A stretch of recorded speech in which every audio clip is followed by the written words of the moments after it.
నమస్తే జీవన్ రెడ్డి అన్న, మన ఆర్మూర్ ఎమ్మెల్యే జీవన్ రెడ్డి గారు. నమస్కారం అన్నగారు.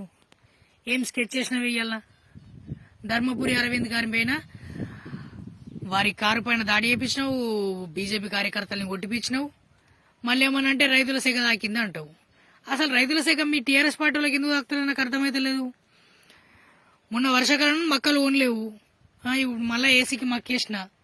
ఈ మక్కలు కూడా కొంటవో కొనవో కూడా తెలియదు. అప్పుడు వర్షాకాలం తుట్టి పావుసిరా అమ్ముకున్నా. ఇక వానాకాలం అంటే వానాకాలము వడ్లు, పోయిన ఏసంగి వడ్లు, 2 టన్నుల వడ్లు మీరు కొన్నారు. కాకపోతే తాళు తప్ప పేరుతో 3-4 కిలోలు కట్టేసుకొని అందులో రైస్ మిల్లర్ల దగ్గర వీళ్ళ దగ్గర వాళ్ళ దగ్గర లంచాలు తీసుకొని మీరు మంచిగా జమ వేసుకున్నారు.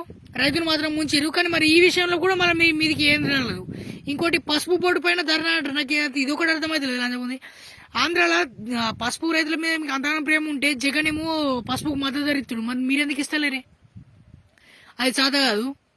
పొద్దున లేస్తే టీవీ ముంగట ఉదే ఒండు లెక్కన ఓ రేడు దొరుకుతావు, పిట్టలు దొర అంటారు మా సైడ్ అయితే. ఇక మీ ఆర్మూర్లు ఏమంటారో నాకైతే తెలియదు. కానీ ఆ లెక్క ఒర్రే దొరుకుతావు. రైతుకు బంద్ ఇస్తున్నాము, రైతు బీమా ఇస్తున్నాము, ఉచిత కరెంట్ ఇస్తున్నామని. ఉచిత కరెంట్ చల్లగా ఉండని. ఉచిత కరెంట్ అయితే కరెంట్ ఆరంగానే పోతుంది. కరెంట్ మళ్ళా సంవత్సరానికి 360 రూపాయలు కరెంట్ బిల్లు వసూలు చేస్తారు ఒక మోటార్కు. దీని గురించి మాట్లాడవు. ఇంకోటి రైతు బంధు. రైతు బంధు గురించి మనం ముఖ్యంగా మాట్లాడుకోవాలన్నా. నువ్వు ఒక్కోనివే రైతు బంధు సంవత్సరానికి 30 లక్షలు తీసుకుంటున్నావు. నీ ఇప్పుడు ఎమ్మెల్యే జీతం ఏమో నెలకు 2 లక్షలు వస్తుంది.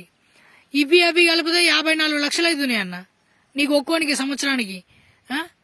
నీకెందుకన్నా రైతు బంధు? నువ్వు అసలు ఏం కట్టేం చేసినావు, ఏ పంట పండించినావు, ఏ మార్కెట్లో అమ్మినావు? ఒకసారి లెక్కలు చెప్పన్నా. నీకున్న భూమిలా నువ్వు రైతు బంధు తీసుకుంటున్న పైసల గురించి మాత్రమే మాట్లాడుతున్నావు, ఇంకో దాని గురించి మాట్లాడతలే. ఇంత భూమి ఉన్నదానికి ఇంత రైతు బంధు తీసుకుంటున్నావు, 30 లక్షల రైతు బంధు. అసలు నువ్వేం పంట పండించినావు, ఏం కట్టేం చేసినావు? నాకైతే ఇదొకటైతే అర్థమవుతలేదు. ఆ పసుపు బోర్డు అంటే మరి ఆంధ్రాలో జగన్ అసలు పసుపు రైతులకు మద్దతు ధరిస్తున్నాడు. మరి నువ్వెందుకు ఇప్పిస్తలేవే?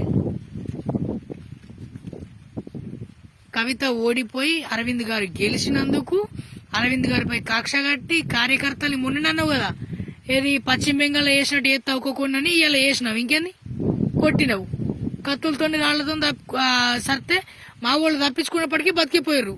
అన్నే ఉంటే సంపెత్తుంటివి. ఇదా నీది? నీకు నీ కేసీఆర్కి ఏమైనా బుద్ధి ఉన్నదా నిజంగా అడిగితే? ఇసుంటి చిల్లర పనులు మానుకోర్రి పనైనా అని. ఆయనకేదో ఇనకేషన్లు ఉన్నాయి చేసుకుంటా పోతుండు.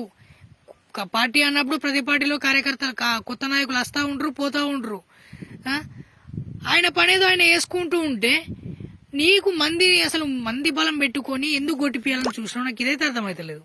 కొట్టిపియాలని చూసినావా, లేకపోతే నువ్వు మొన్న మీడియా ముఖంగా అన్నట్టు ఇది పశ్చిమ బెంగాల్లో జరిగినట్టు కన్ఫర్మ్ అసలు చంపేద్దామని ప్లాన్ చేసినావా?